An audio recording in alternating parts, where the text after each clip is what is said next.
Hi, how's everyone? Thanks for coming back. Hello and welcome if you are new. I'm glad you found me. We're doing the Hidden Truth spread today. We're going to split the deck.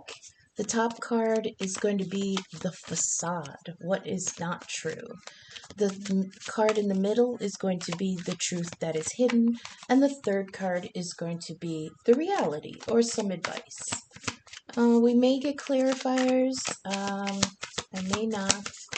But let's see, just shuffling up a little bit. I did shuffle off camera. This is just to freshen it up a little. Okay, 2, 3, and split. Okay, so we have the 9 of Cups. 9 of Cups? What is this? Yep, 9 of Cups on the reverse, I believe. Then we have, oh, there's the 4 of Swords on the reverse again. This is letting somebody else put out the fires. And underneath we have the King of Pentacles. Okay. I will take this like this, and we'll read those maybe at the end. So, the facade is this 9 of Pentacles. Ready for long-term happiness versus fleeting pleasures. Oh. But the truth underneath is that there's exhaustion here. And the energy of letting someone else put out fires. See, the 4 of Swords, traditionally coming after the 3 of Swords, is the repair and recovery after a heartbreak. So in this card, you can see that the person that is recovering is old, he's gray, he's tired, he's spent, he's depleted. And this is all mental energy, so this could be something coming through in the psyche. This is definitely, I heard, information overload. This is being exhausted by information, communication, intellect, thinking, processing. The 4 of Swords is Gemini energy. And so this is mental exhaustion, okay? And this is taking a step back and letting, just giving more energy into your own self-healing, okay?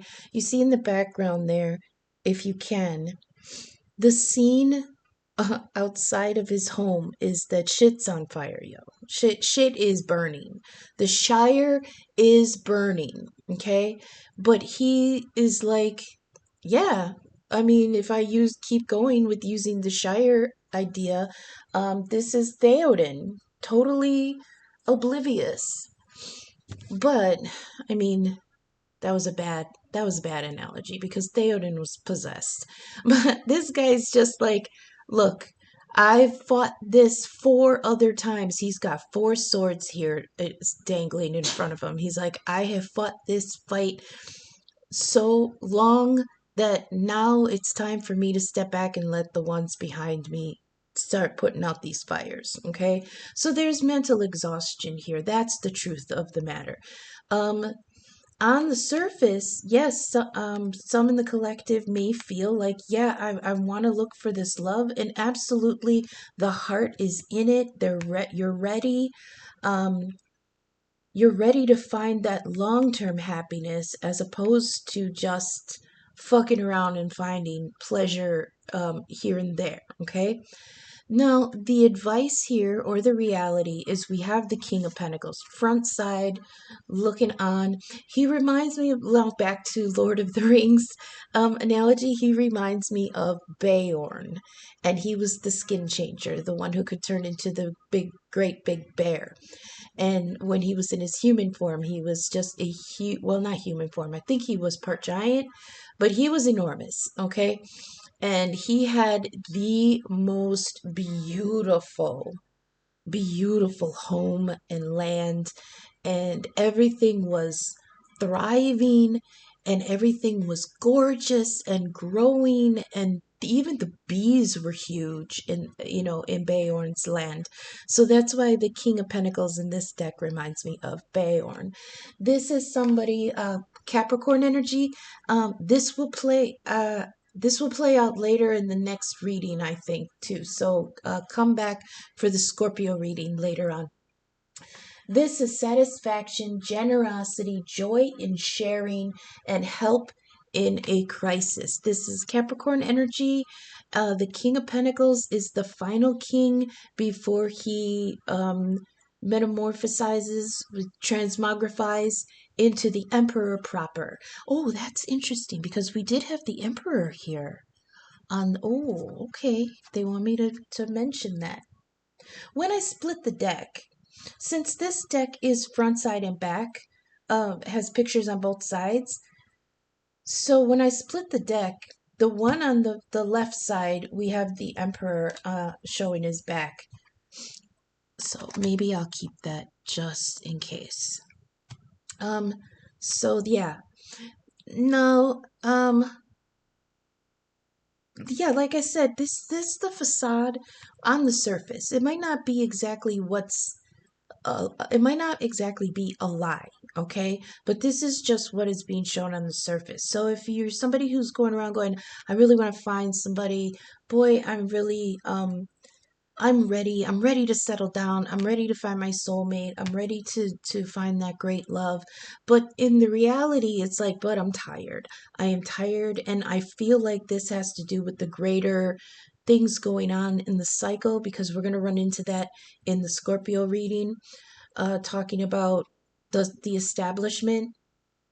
Um, so I feel like times right now are exhausting people, but it is on the mind of people in the collective about finding somewhere to um be happy with another person, be happy in love. Okay? The advice, I think, with this being this King of Pentacles, is the King of Pentacles, Capricorn energy, is the hard worker. He's got all his ducks in a row. This is after the Ten of Pentacles, where I think we saw the Ten of Pentacles recently, about, in fact, I think in the last reading was the Ten of Pentacles, where it says the future is asking for your permission to begin. This is after that. So this is in a position of I don't want to say wealth, because wealth means different things to different people, but this is a sense of security, a sense of not being on the brink of, devastation here. This is the king. So the advice, I think, is if you want to find this soulmate, this love, especially in these trying times, you have to go into your King of Pentacles energy.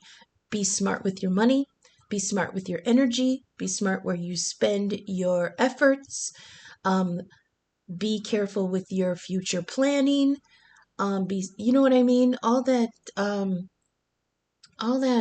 Capricorn, all the things that Capricorn rules.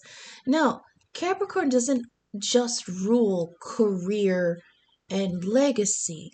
It also rules um law, government, and authority. Okay, remember, he is the last king before the emperor proper, and the emperor is um the he is a leader. Okay, and he got there through great sacrifice and experience. Okay, so this is just advice saying, okay, if you want to find that home, if you want to create a home that is loving, if you want to find a soulmate to go home to, you're going to have to let others handle their own business and recover from whatever. Restore yourself, I heard. Restore yourself from whatever has you. Spent you. Okay? And come into this King of Pentacles energy where you are stable, you are confident, you are in an energy of generosity. I can share with you. This can be stable for both of us, things like that. Bottom of the deck. Well, let's do this one first. We've got the Emperor in the reverse side. This is somebody who is a little bit prideful in his accomplishment, and again, the energy of being tired. But this is, oh, okay. So they're saying if you want to get to this King of Pentacles energy where you're finally past the point of growth and you're in a stable, um, a stable, responsible energy in order to share with somebody else, um, you have to loosen your grip a little bit. That's the guidance on this Emperor card. It says loosen up in order to encourage growth, okay? And it also says address the darkness. Shit, I can't read that. Oh, to help others. Okay, so when this King of Pentacles goes into this Emperor mode of loosening up the grip a little bit so that things can grow, so that he has enough to share with others, to help others. Underneath that, you've got the Two of Cups. So here comes love. It says you can trust this choice, and all signs point to good love. Okay, that's a beautiful Two of Cups. Underneath that, you do have the Ten of Wands, and the Ten of Wands is being overburdened, and that's also what we are seeing here in that Four of Swords energy. It's just being overburdened. And this is weathered by the burden, okay? Um, Allowing yourself to be overwhelmed with burden, whether it's taking care of others or just the burden of things going on in the world, you're abandoning your own needs and you abandon yourself. And when you do that, you deplete yourself so much that that's how you end up in this Four of Swords energy, where you can't even address the burning in your own home here on your own land. You're just so tired. And that Emperor in the reverse side is talking about being tired from the accomplishments. And they're even telling me you're they're telling me even if the accomplishment is just that you survived, it's you're exhausted. Okay, there's exhaustion here. On the bottom of the deck over here, we do have the Two of Pentacles on the reverse side. This is a very positive card. I like this card. Very sunny, very hopeful. You see on the front side, you've got the Two of Pentacles. This is balancing skill and responsibility. This is Taurus energy. This is doing what's expected versus, this is one after the Ace. So the Ace is giving you something out of nowhere. And then you have to balance what you got with what you have. And that's the Two of Pentacles. This person is doing it very skillfully, very, I won't say easily, but he has the skill to do it well. You see behind him, the boat is coming towards the dock, so his hard work is going to pay off. I think that's what happens in the next card. In the Three of Pentacles, you get recognition for your hard work. That's what's coming in on that boat. From the backside, if you look, you see that it's a nice sunny day. He's balancing very well. He's even on one foot. He's not losing anything. Nothing's fumbling. And you can't really tell, but above each of the pentacles, there's you can see a person standing in the balconies, which means that he is balancing this in a courtyard, not for an audience, but just the idea that he is seen. You are seen here. Your efforts are seen. Your efforts are acknowledged. These people are watching in wonder as this person is balancing these two pentacles, and this is a very good. Your skills are valuable and you are being observed and you are impressing people. Okay. Underneath that, we've got a Page of Cups. I love this. This is somebody just dipping their foot in the waters of emotions. Okay. This is a brand new cycle. This is a message. The pages are messengers. They come before the knights, and they're announcing a possibility, a new idea, a new plan, an offer, something like that. This knight is standing right on the shore of he's not in the ocean. He's not even ankle deep in the ocean. He's just standing in the foam of the water, and he has dipped his cup in the waters, and he's pulled up a fish. And it's like, with this energy, I often feel the person has just kind of put out feelers to say, it's like the symbolism is the fish coming up from the emotional depths, and the page asking, hey, what's it like down there? Is it okay to go forward? Is it okay to bring this message? Sometimes read as an apology coming in, because it's an emotional, it is a message of emotional qualities. Okay. So sometimes people put apologies here. I don't sense an apology. I sense more of a, is it possible that we could try? Right. So the Page of Cups is someone who is gentle and passive, kind, a pure intention, sincere and innocent, but they're cautious. The Page of Cups is Cancer energy, caution, because they don't know, like, how they don't want to get their feelings hurt, and they don't want to hurt anybody's feelings. So there's some trepidation here with the pages. But and I think it's because they're still trying to balance that work life balance. Okay. Underneath that, though, we've got the beautiful moon. I can't show you because she's got her titties out. I believe this is the backside of the moon. The towers, that the pillars that the moon was rising between on the front side, on the backside, you can see that they are rubble and they're empty.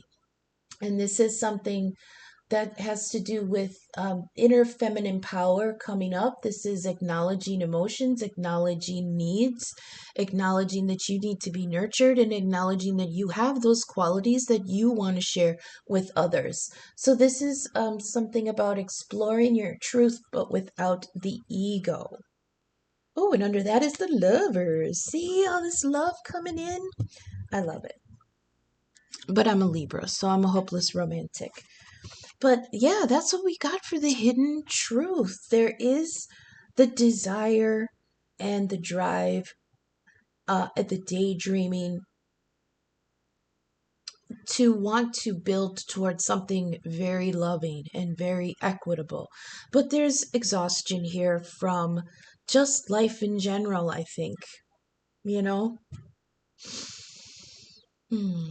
I did see the Eight of Cups under one of these, and the Eight of Cups on the reverse was talking about walking away from something else that wasn't emotionally fulfilling, and taking your one cup going towards the nine. Well, we have the nine of cups already here, and he's looking off in the distance. On the other side here, he's looking towards this little angel flying by.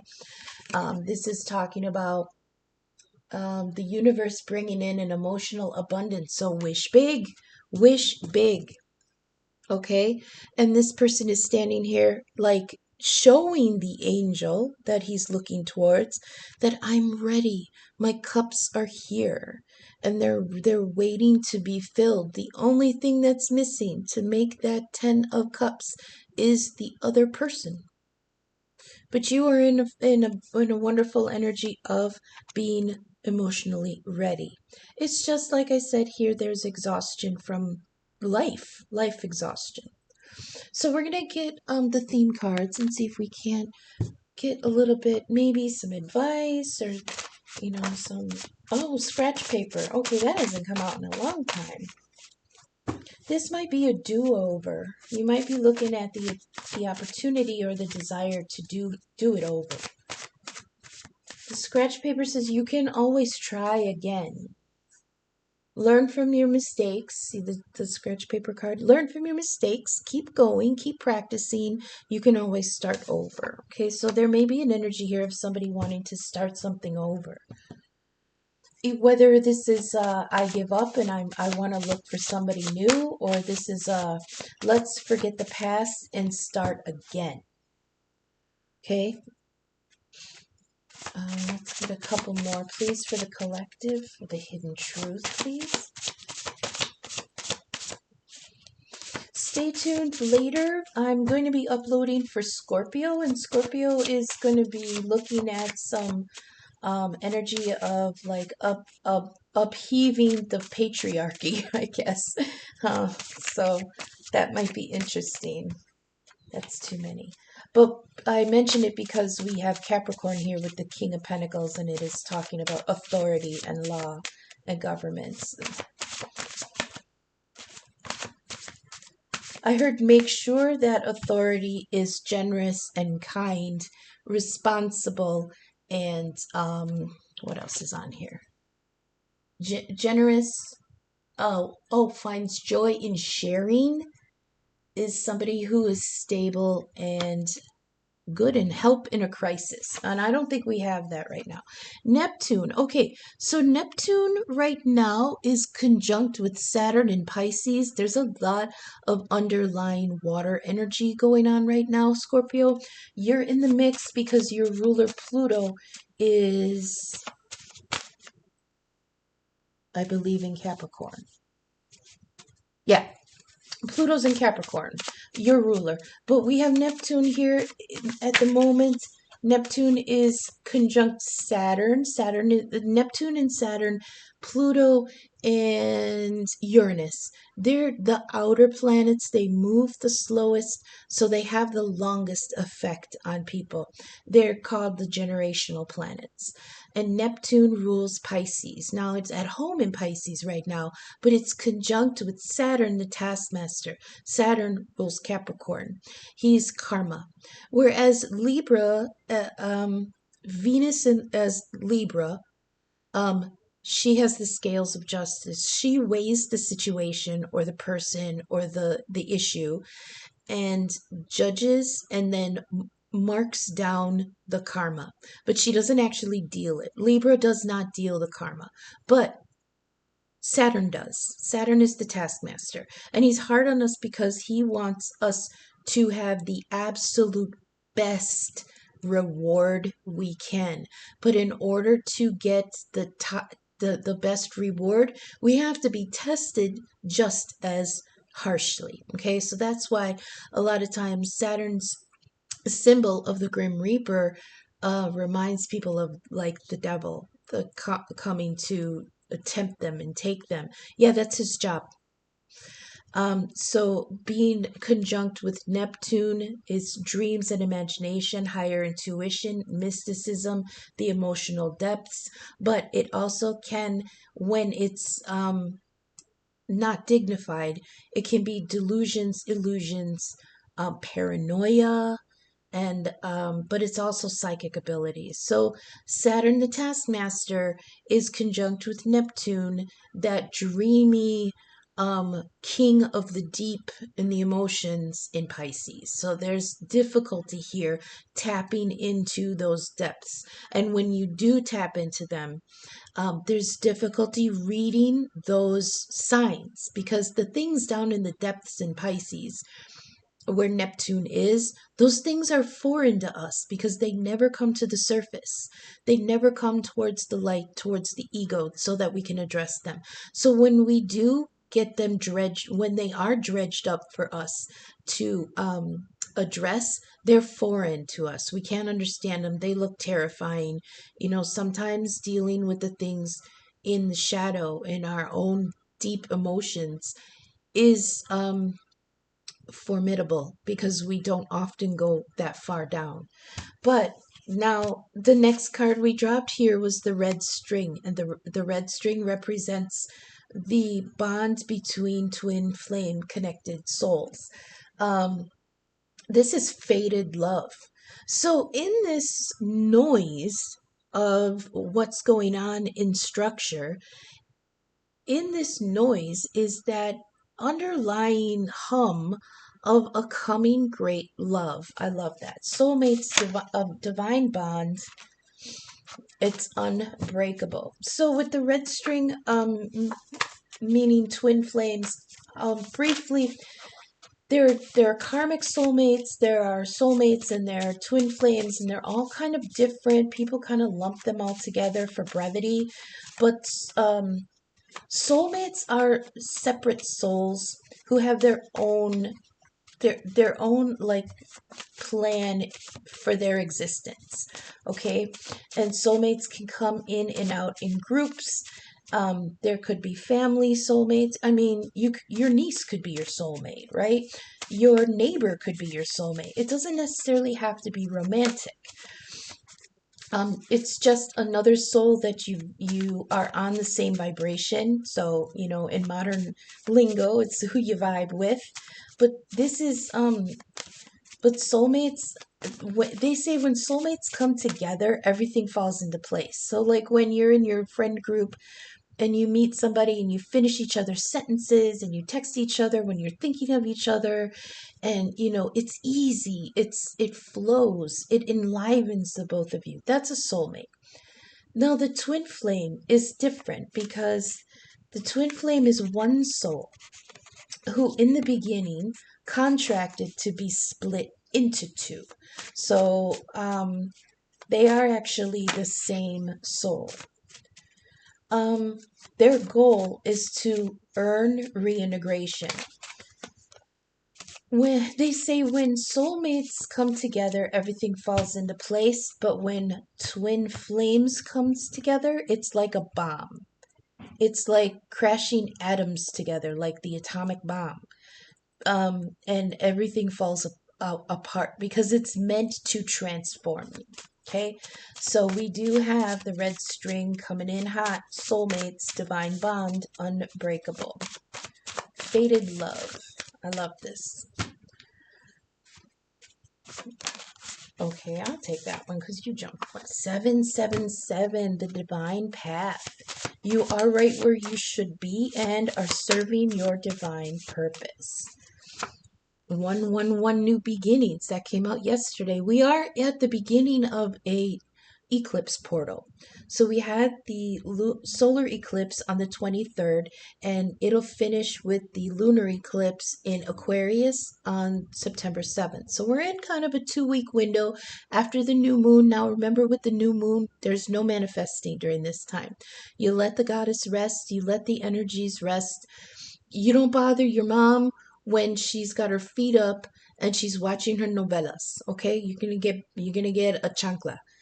But so when the goddess, the moon, is in the new moon phase, in the dark moon, think of it as like your mom's on her period. You don't fucking bother her. You lay chocolates at her feet and you walk quietly to your room. That's kind of what the new moon energy is. It's for review, rest, recuperation, self-care. It's purging the old so that when the moon breaks and starts waxing, and the light starts coming back, that new cycle is not tainted by anything from the past. Okay, new beginning, self-expression, get your bearings in this new cycle. We got the quote from Captain Picard again: it is possible to commit no mistakes and still lose. That is not weakness, that is life. They're telling me to focus on this is not weakness. The weakness comes from the fact, from if you can't learn from the mistakes. It's possible to commit no mistakes and still lose. That's not weakness, that's life. The weakness comes in when you can't learn from that and and take that with you. Okay. Let's get a couple more, please, for the hidden truth, for the collective. Yeah, it's a dumpster fire out there. Okay, it says burn the garbage. Yeah, this is part of the release cycle of the eclipse portal. Release the garbage. Release it from your mind, from your heart, from your finances, from politics, from your friend group, from your family group, from the drains. I mean, release and burn the garbage, okay? Because it's a dumpster fire out here. We've already got that Four of Swords with the Shire burning in the background. And that's, like I said, background energy could be what's going on the global and national stage. Yeah. And this, of course, could be affecting how people are Two of Pentacles, balancing or not balancing work life responsibilities. And that in itself could be playing into the holding back from wanting to go towards love. Remember, you are spirit. Connect, listen, know, ascend, and be still. Okay? That's that Four of Swords energy. He's sitting in his rocking chair snoozing while everything's going to shit behind him. Be still. Okay? Any more? Any more for the collective? That's too many. Alright. Possum tried to come out 3 times and he's been coming out all week. Pisces energy. Neptune and Saturn are conjunct in Pisces right now. It's sidereal astrology. So that hangman energy, self-pause. Okay? Bring it back, park it, review, look around you, reflection, reevaluation, get a fresh perspective, be peaceful. Remember what Spirit said over here? Be still. Be peaceful and calm and meditate. I heard be peaceful, stay still, because things are in motion that we can't control. Okay, so it doesn't pay to try to control things that are outside of our own little sphere, which means our home, our work, our community, our family. Stay still and concentrate there, because things are moving on the bigger scale. Remember, I was talking about the outer planets, and how they're generational. Things are going that we can't control. So be still, meditate, and just burn the garbage. Let's get a couple more, please. For the collective, hidden truth. Oh, the middle finger came out again. You're giving too many fucks. Oh, there's one that hasn't come out. Pincushion. Okay. The pincushion symbolism is be sharp, be precise, concentration and projects. Okay, let me think about this because I'm trying to remember what I was reading about when I made this.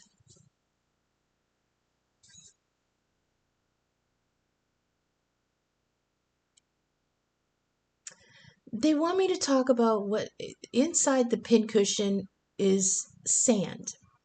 And when you put the needle into it and bring it out and put it in and bring it out, it sharpens it. It also cleans off anything that might be on it. So this is suggesting to me to go back to how do they want me to say this? Part of me wants to say how going back to something is making you sharper the next time around. You know what I mean? It's also talking about precision. When you're sewing, you have to be very precise. So they want you to concentrate on whatever projects you're working on. There's also advice about wards here. Wards are what you set magically to protect your environments. Okay? And I think that has to do with the iron. In the old days, needles were made of iron, and iron was a protective element. So they would set nails in the corners with salt, and it would be like form protection. So as you're working on something, you're actually infusing it magically with protection. Okay, I like that. Can we get one more? That was an odd one. One more, please, and then we'll wrap it up. Red-winged blackbird came out again. This is a divine warning, a protection, and that you're going to come out better in the end. So it's just a heads up. It's like, woohoo, heads up, there's a storm coming, grab your umbrella, and then when you open your umbrella, $5 falls out or something like that. But this is on a little bit bigger. It's a warning that there could be somebody or something in your situation that's